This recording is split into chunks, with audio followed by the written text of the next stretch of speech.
How y'all doing today? Doing great. Oh, well, my name is Michael, and I'm here today to inform you on medical marijuana. By a show of hands, how many of y'all are aware or have some kind of knowledge of medical marijuana? All right, that's great.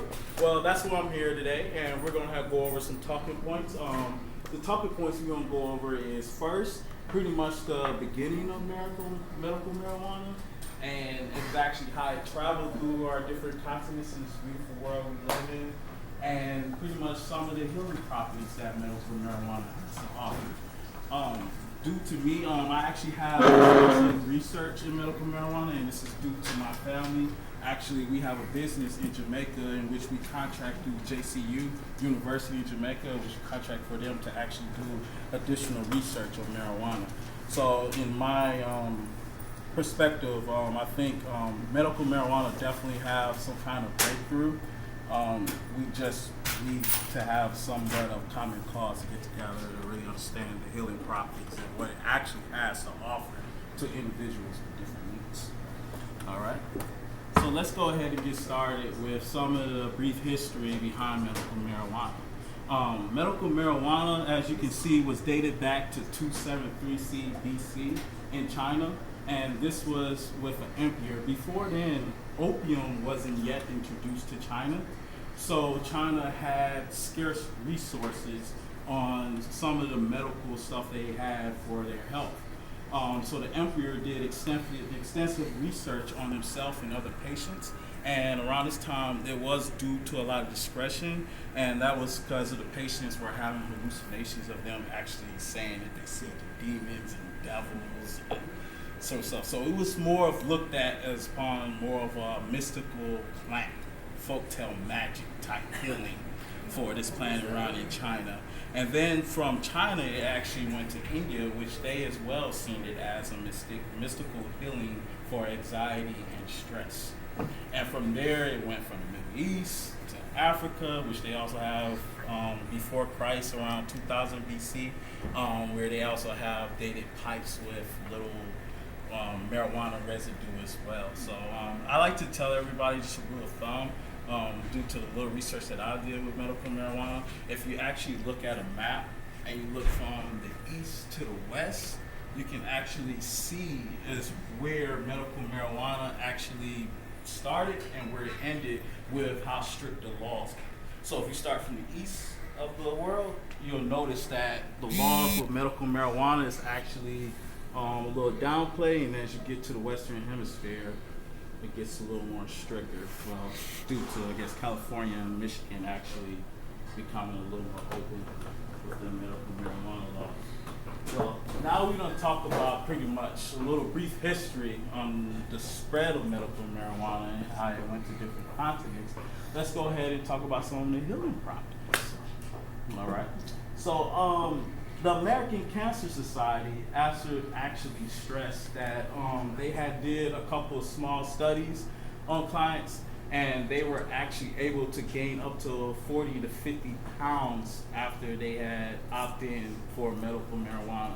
A lot of these doctors actually are opting in for glaucoma patients, and that is because some of the medical components in medical marijuana has been proven to actually relieve some of the pressure behind your eyes for glaucoma patients, AIDS. I don't know if y'all are aware of, but they actually have medical marijuana tampons. Are y'all aware of that? No? I've heard of that. You heard of it? Yeah, it actually like relieves the Crown pain. Sensodyne. Yeah, they actually have medical marijuana tampons for women now to help relieve the pain. So that is definitely something. Yeah, it's definitely neat, right? All right. So we talked about pretty much the medical component of it and pretty much the history of medical marijuana. So we're going to go ahead and recap over some of this stuff. Like I said before, we talked about pretty much the beginnings of medical marijuana, how it came from China and how it went to India, Africa, and to the rest of the parts of the world. And we talked about the healing components of medical marijuana. And I do believe that medical marijuana actually, we just don't know the true extent of where it can be. So together we can definitely have a common cause for medical marijuana. Is there any additional questions you have for me? Is the THC or the sativa heavy strains more healing? Sativa is more known for like, cause I know in Jamaica, sativa is more known for like people who are like more late night, who can't like sleep. Sativa is more for people who actually need a little more rest. If you haven't noticed, they actually got this new medical marijuana tours like aspirators, like asthma, where you like puff it in, you have the morning, and in the nighttime, the sativa is actually the nighttime, and then you have the Inca, which is the other strand, which is the morning time.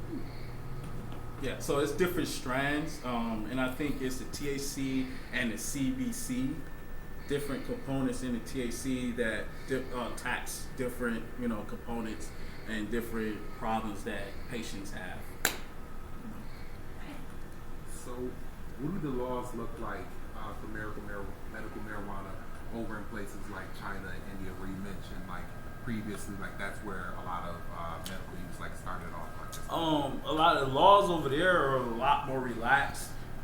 Like I said, the laws over there, like if you talk about from China to East Asia to Europe, you got red light district, and everybody know about the red light district. Like pretty much going to a shop and you can smoke weed or pot or medical or sure. Or, you know what I'm saying, or whatever the case may be. Asia, the laws are very relaxed. It's not the same laws that we have in the States, definitely. Even people think, and the reason I say the map is because people, as you go to East and you go to West, people think me being, first generation born in the U.S., people think that Jamaica is actually legalized, but weed is not legalized in Jamaica. It's the same concept that they have in California, where it's decriminalized, where it's not legal, but it's legal. So, like I said, even all around the West Coast, it's still the same thing, as you can tell with the laws from the East Coast to the West Coast. Any additional questions you have? No? All right, then I have a cool question here for you.